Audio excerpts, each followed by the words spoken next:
Italy day 4కి welcome. ఈరోజు రోమ్లో ఉన్న మరికొన్ని ఐకానిక్ ప్లేసెస్ని అయితే ఎక్స్ప్లోర్ చేయబోతున్నాము. ఈ వ్లాగ్లో ఆ ఇంట్రెస్టింగ్ ఫ్యాక్ట్స్తో పాటు మన కంప్లీట్ రోమ్ ఎక్స్పీరియన్స్ని మీకు చూపిస్తాం. సో వీడియోని స్కిప్ చేయకుండా చూడండి. రోమ్కి వచ్చిన ప్రతి టూరిస్ట్ విజిట్ చేయాల్సిన ఐకానిక్ ప్లేస్ స్పానిష్ స్టెప్స్. ఈ బ్యూటిఫుల్ మాన్యుమెంట్లో 135 స్టెప్స్ ఉంటాయి. 1725లో కన్స్ట్రక్ట్ చేశారు. టాప్ నుంచి సిటీ వ్యూ చాలా అమేజింగ్గా ఉంటుంది. మీరు కూడా ఇటలీ ట్రిప్ ప్లాన్ చేస్తున్నారా? అయితే ఈ స్పానిష్ స్టెప్స్ని మిస్ అవ్వకండి. ఈ ప్లేస్ హిస్టరీ, ఆర్కిటెక్చర్, అట్మాస్ఫియర్ అన్నీ కలిసి ఒక మెమరబుల్ ఎక్స్పీరియన్స్ ఇస్తాయి. మేము కూడా ఈ బ్యూటిఫుల్ ప్లేస్ని ఎక్స్ప్లోర్ చేసి మేము చూపిస్తున్నాము. స్పానిష్ స్టెప్స్లో కొంచెం టైం స్పెండ్ చేసి అక్కడ బ్యూటిఫుల్ వ్యూస్ ఎంజాయ్ చేశాక మన నెక్స్ట్ స్టాప్ రోమ్ యొక్క బిగ్గెస్ట్ ఐకాన్ కొలోసియం. దూరం నుంచి చూస్తేనే ఆ మ్యాసివ్ స్ట్రక్చర్ చాలా గ్రాండ్గా కనిపిస్తుంది. దాదాపు 2000 ఇయర్స్ హిస్టరీస్ ఉన్న ఈ ప్లేస్ రోమన్ ఎంపైర్ గ్రేట్నెస్కి సింబల్. అప్పట్లో ఇక్కడ 50,000 to 80,000 పీపుల్ ఆడియన్స్ ముందు gladiator fights, wild animal shows and public events జరిగేవి. ప్రపంచంలో ఉన్న 7 వండర్స్లో ఇది ఒకటి. హిస్టరీ బుక్స్లో చదివిన ప్లేస్ని రియల్గా చూడటం మాత్రం ఒక డిఫరెంట్ ఫీలింగ్. ఇంత పెద్ద స్టేడియంని అప్పట్లో టెక్నాలజీ లేకుండా ఎలా కట్టారు, గ్లేడియేటర్స్ ఇక్కడ ఎలా ఫైట్ చేసేసేవారు, ఈ వాల్స్ ఎన్ని స్టోరీస్ని చూపించాయో ఇమేజిన్ చేసుకోండి. కొలోసియం చుట్టూ వాక్ చేస్తూ ప్రతి యాంగిల్ నుంచి ఫొటోస్ తీసుకున్నాము. ఈవినింగ్ లైట్లో ఈ మాన్యుమెంట్ ఇంకా బ్యూటిఫుల్గా కనిపిస్తుంది. రోమ్కి వచ్చిన ప్రతి ట్రావెలర్ బకెట్ లిస్ట్లో కొలోసియం తప్పకుండా ఉండాల్సిన ప్లేస్. మీరు రోమ్ విజిట్ చేస్తే ఈ ప్లేస్ని మిస్ అవ్వకండి. ఇప్పటికీ ఇది వరల్డ్లో one of the most iconic historical monument.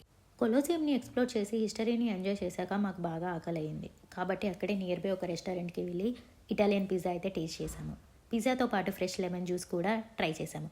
Rome summer హీట్లో అది చాలా రిఫ్రెషింగ్గా అనిపించింది. History, food and beautiful views ఒక ప్లేస్లో అన్ని ఎక్స్పీరియన్స్ చేయడం రోమ్ స్పెషల్. కొలోసియం తర్వాత మేము రోమన్ ఫోరంకి వెళ్ళాము. ఇది once upon a time ancient Rome యొక్క హార్ట్ అని పిలిచేవారు.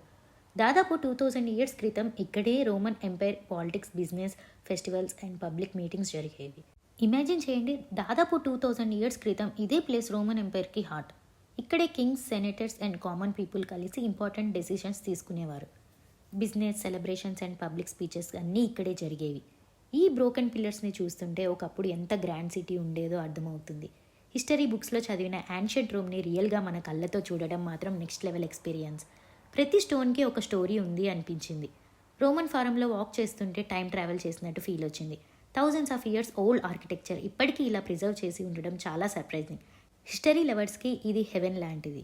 ఇప్పుడు మిగిలిన pillars, temples and ancient room చేస్తుంటే హిస్టరీలో బ్యాక్కి వెళ్ళినట్టు అనిపిస్తుంది. ఈ ప్లేస్లో నడవడం ఒక అన్ఫర్గెటబుల్ ఎక్స్పీరియన్స్. రోమన్ ఫోరం నుంచి బయటికి వచ్చాక మేము రోమ్లో ఉన్న ఇంకో బ్యూటిఫుల్ ప్లేస్ పియాజో నొవానాకి అయితే వెళ్ళిపోయాము. ఈ స్క్వేర్ రోమ్లో చాలా ఫేమస్ టూరిస్ట్ అట్రాక్షన్. మధ్యలో ఉన్న ఫౌంటైన్ ఆఫ్ ద 4 రివర్స్ని చూస్తే చాలా గ్రాండ్గా ఉంటుంది. ఈ ఫౌంటైన్ ప్రపంచంలో ఉన్న 4 మేజర్ రివర్స్ని రిప్రజెంట్ చేస్తుంది అని చెప్తారు. చుట్టూ caves, street artist, live music and టూరిస్ట్తో ఈ ప్లేస్ ఫుల్ ఆఫ్ లైఫ్గా ఉంటుంది. అక్కడ కొంచెం టైం స్పెండ్ చేసి ఫొటోస్ తీసుకొని రోమ్ అట్మాస్ఫియర్ని ఎంజాయ్ చేసేసాము. అక్కడే ఉన్న బ్యూటిఫుల్ చర్చ్ లోపలికైతే వెళ్ళిపోయాము. చర్చ్ ఇంటీరియర్ చాలా పీస్ఫుల్గా ఉంది. బ్యూటిఫుల్ పెయింటింగ్స్, అమేజింగ్ ఆర్కిటెక్చర్ చూస్తుంటే సర్ప్రైజ్ అయ్యాము. కొన్ని నిమిషాలు అక్కడే సైలెంట్గా స్పెండ్ చేసి ఆ పీస్ఫుల్ అట్మాస్ఫియర్ని ఎంజాయ్ చేశాము. రోమ్లో హిస్టరీ మాత్రమే కాదు, ఇలాంటి సెంచరీస్ ఓల్డ్ చర్చెస్ కూడా చాలా స్పెషల్ ఎక్స్పీరియన్స్ ఇస్తాయి. మీ రోమ్ ట్రిప్లో పియాజో నొవానాకి వస్తే ఈ చర్చ్ని కూడా తప్పకుండా విజిట్ చేయండి. తర్వాత మేము రోమ్లో ఉన్న ఐకానిక్ ప్యాంథియాన్కి అయితే వచ్చాము. దాదాపు 1900 ఇయర్స్ ఓల్డ్ అయిన ఈ మాన్యుమెంట్ ఏన్షియంట్ రోమ్ ఇంజనీరింగ్కి ఒక మాస్టర్ పీస్. దీని డోమ్, హ్యూజ్ పిల్లర్స్ అండ్ మధ్యలో ఉన్న ఆక్యులస్ చాలా ఫేమస్. న్యాచురల్ లైట్ డైరెక్ట్గా లోపలికి వస్తుంది. ఇంత ఓల్డ్ బిల్డింగ్ ఇప్పటికీ స్ట్రాంగ్గా ఉండడం నిజంగా అమేజింగ్. రెయిన్ పడినా కూడా ఆ వాటర్ స్పెషల్ డ్రైనేజ్ సిస్టమ్ ద్వారా బయటికి వెళ్ళిపోతుంది. ఫస్ట్లో ప్యాంథియాన్ని రోమన్ గాడ్స్ కోసం టెంపుల్గా కట్టారు. తర్వాత ఇది చర్చ్గా చేంజ్ అయ్యింది. అందుకే ఈ బిల్డింగ్ ఇన్ని సెంచరీస్ నుంచి బాగా ప్రిజర్వ్ అయ్యి ఉంది. రోమ్ విజిట్ చేస్తే మీరు మాత్రం ప్యాంథియాన్ని కూడా మిస్ అవ్వకండి. ప్యాంథియాన్ని ఎక్స్ప్లోర్ చేసిన తర్వాత మేము మళ్ళీ ట్రెవి ఫౌంటైన్కి అయితే వచ్చేసాము. ఈసారి మార్నింగ్ వ్యూ కోసం స్పెషల్గా విజిట్ చేశాము. మార్నింగ్లో క్రౌడ్ కొంచెం తక్కువగా ఉండడం వల్ల ఫౌంటైన్ బ్యూటీ ఇంకా క్లియర్గా ఎంజాయ్ చేయగలిగాము. ట్రెవి ఫౌంటైన్ని మేము డే 3 వ్లాగ్లో డీటెయిల్గా చూపించాము. ఈరోజు మార్నింగ్ వ్యూ కోసం అయితే మళ్ళీ విజిట్ చేశాము. ఇటలీ వచ్చి ఇటాలియన్ పాస్తా ట్రై చేయకపోతే ట్రిప్ కంప్లీట్ కాదు కదా. అందుకే మేము అథెంటిక్ ఇటాలియన్ పాస్తా అయితే టేస్ట్ చేశాము. టేస్ట్ చాలా యూనిక్గా ఉంది. ఇలా మన ఇటలీ డే 4 జర్నీ అయితే కంప్లీట్ అయ్యింది. Rome history, iconic landmarks, delicious Italian food and beautiful మెమరీస్తో ఈ రోజు చాలా స్పెషల్గా గడిచింది. నెక్స్ట్ వ్లాగ్లో ఇటలీ డే 5తో కలుద్దాం. వీడియో నచ్చితే లైక్ చేయండి, కమెంట్ చేయండి, షేర్ చేయండి. ఛానల్ని సబ్స్క్రైబ్ చేసుకోవడం మాత్రం మర్చిపోకండి. ఇటలీ డే 5 వ్లాగ్ కోసం స్టే ట్యూన్.